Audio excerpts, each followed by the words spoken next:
Hello everyone, my name is Nikita Ravindra Shah. In this video, I am talking about backtracking with some example. This video is useful for every student to learn more about backtracking. So let's start with what is backtracking. Backtracking is a technique based on algorithm to solve problem.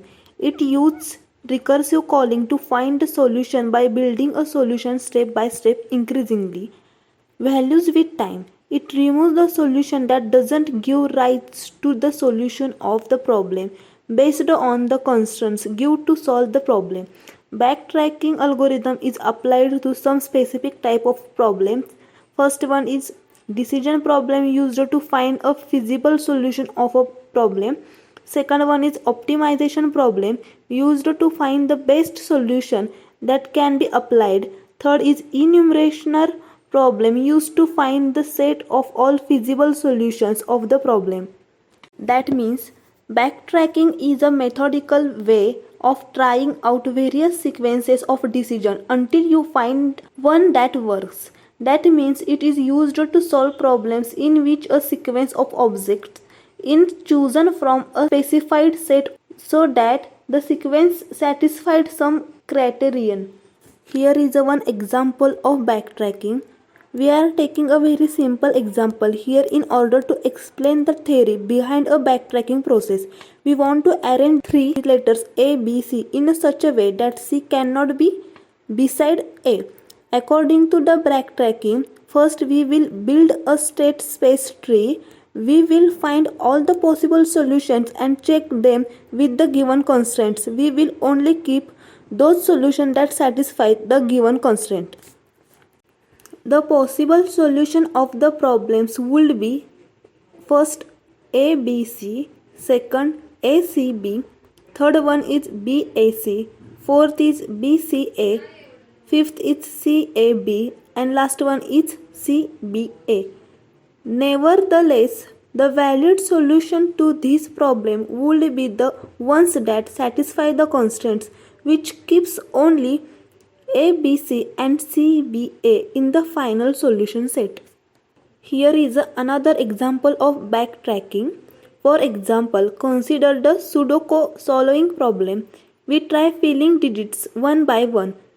Whenever we find that current digit cannot lead to a solution, we remove it, that means backtrack, and try next digit. This is a better than native approach, that means generating all possible combinations of the digits and then trying every combinations one by one, as it drops a set of permutations whenever it backtracks. Now see when to use a backtracking algorithm. The backtracking algorithm is applied to some specific type of problems. For instance, we can use it to find a feasible solution to a decision problem. It was also found to be very effective for optimization on problems.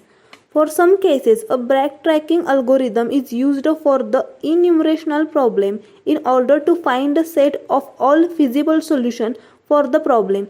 On the other hand, backtracking is not considered an optimized technique to solve a problem. It finds its application when the solution needed for a problem is not time bounded.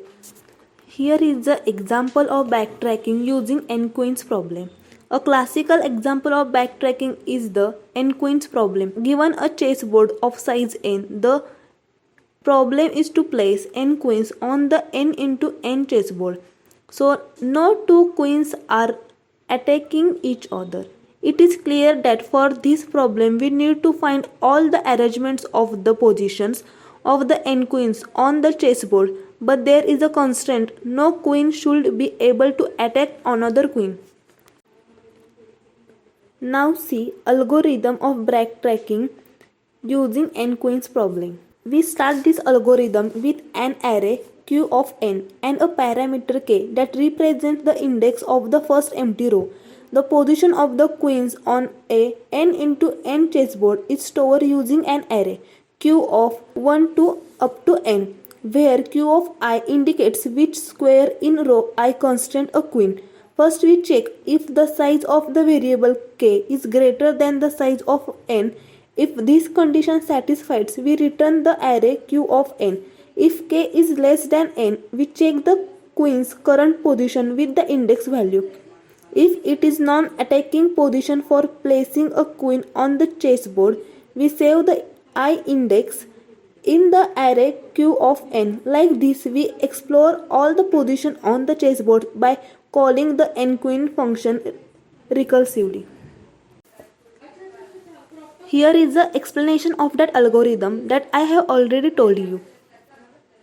Now see a solution example of that particular problem. If we take a 5 into 5 chessboard as an example, solving the problem results in 10 solutions, which leads us to use the backtracking algorithm in order to retry all these solutions. It is true that for this problem the solutions found are valid, but a still backtracking algorithm for nQ's problem presents a time complexity equal to big O of 2 raised to n. Now see another example of backtracking using nQueen's problem. Let's use this backtracking problem to find the solution to nQueen problem. In nQ problem, we are given an n into n chessboard and we have to place n queens on the board in such a way that no two queens attack each other. A queen will attack another queen if it is placed in horizontal, vertical or diagonal points in its way. Here we will do 4 queen problem. Here is the solution of that particular problem. Here the binary output for n queen problem with first as queens to the positions are placed.